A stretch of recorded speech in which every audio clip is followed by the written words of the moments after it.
शिव पार्वती विवाह की कथा। शिव विवाह कथा को भारत की आध्यात्मिक कथाओं में बहुत महत्वपूर्ण माना जाता है।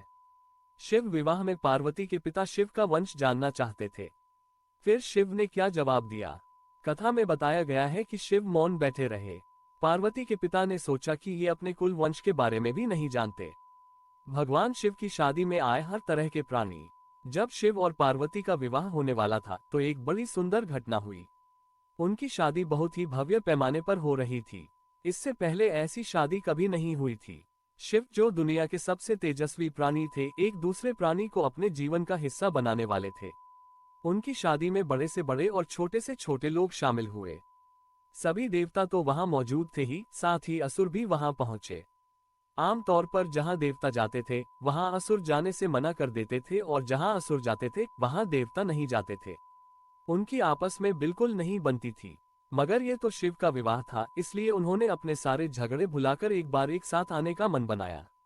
शिव पशुपति हैं, मतलब सभी जीवों के देवता भी हैं, तो सारे जानवर, कीड़े मकोड़े और सारे जीव उनकी शादी में उपस्थित हुए।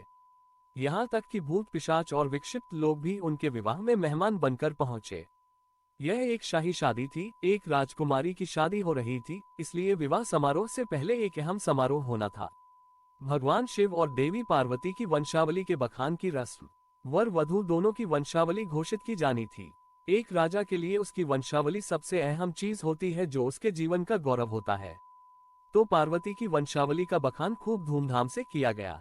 ये कुछ देर तक चलता रहा। आखिरकार जब उन्होंने अपने वंश के गौरव का बखान खत्म किया तो वे उस ओर मुड़े जिधर वर शिव बैठे हुए थे। सभी अतिथि इंतजार करने लगे कि वर की ओर से कोई उठकर शिव के वंश के गौरव के बारे में बोलेगा, मगर किसी ने एक शब्द भी नहीं कहा। वधू का परिवार ताज्जुब करने लगा, क्या उसके खानदान में कोई ऐसा नहीं है जो खड़े होकर उसके वंश की महानता के बारे में बता सके? मगर वाकई कोई नहीं था। वर के माता पिता, रिश्तेदार या परिवार से कोई वहां नहीं आया था, क्योंकि उसके परिवार में कोई था ही नहीं। वह सिर्फ अपने साथियों, गणों के साथ आया था, जो विकृत जीवों की तरह दिखते थे। वे इंसानी भाषा तक नहीं बोल पाते थे और अजीब सी बेसुरी आवाजें निकालते थे। वे सभी नशे में चूर और विचित्र अवस्थाओं में लग रहे थे। भगवान शिव ने धारण किया मौन। फिर पार्वती के पिता पर्वतराज ने शिव से अनुरोध किया, कृपया अपने वंश के बारे में कुछ बताइए।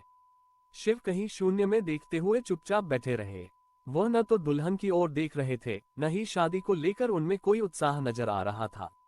वह बस अपने गणों से घिरे हुए बैठे रहे और शून्य में घूरते रहे।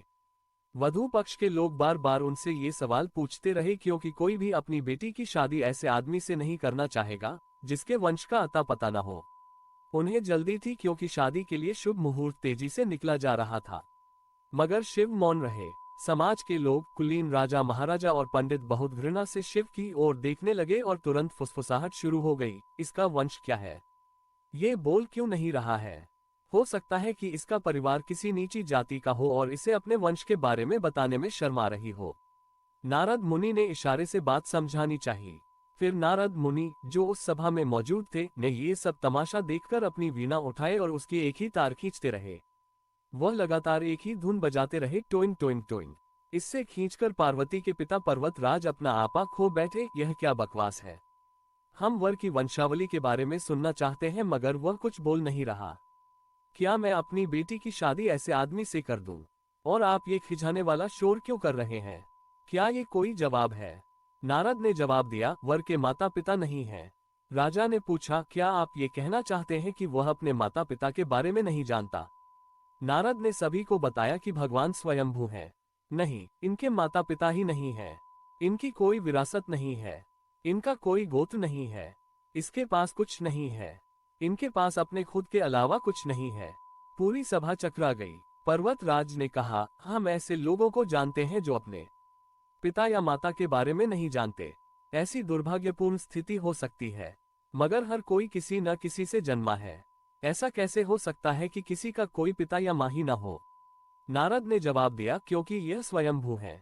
इन्होंने खुद की रचना की है। इनके न तो पिता है न माता। इनका न कोई वंश है न परिवार। ये किसी परंपरा से ताल्लुक नहीं रखते और न ही इनके पास कोई राज्य है। इनका न तो कोई गोत्र है और न कोई नक्षत्र, न कोई भाग्यशाली तारा इनकी रक्षा करता है। यह इन सब चीजों से परे हैं। यह एक योगी है और इन्होंने सारे अस्तित्व को अपना एक हिस्सा बना लिया है। इनके लिए सिर्फ एक वंश है, ध्वनि। आदि शून्य प्रकृति ने जब अस्तित्व में आई तो अस्तित्व में आने वाली पहली चीज थी ध्वनि। इनकी पहली अभिव्यक्ति एक ध्वनि के रूप में है। ये सबसे पहले एक ध्वनि के रूप में प्रकट हुए। उसके पहले ये कुछ नहीं थे। यही वजह है कि मैं ये तार खींच रहा हूँ।